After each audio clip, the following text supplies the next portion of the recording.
Unboxin natin ito.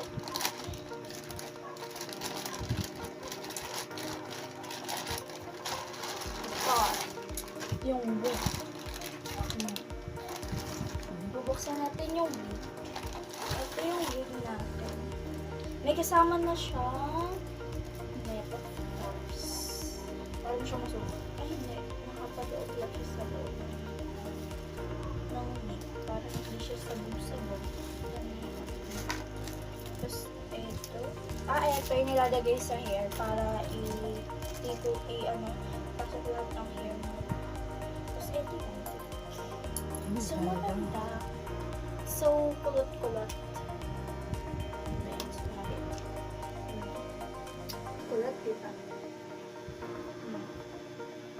Harap.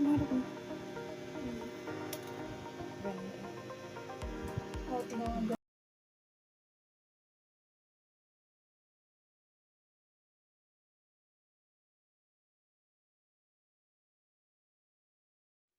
Hoy Mare! Oo, ikaw! Huwag mo na i-scroll tong video na to. Naghahanap ka ba ng wig na naturally curly, shiny, at hindi mabigat sa ulo?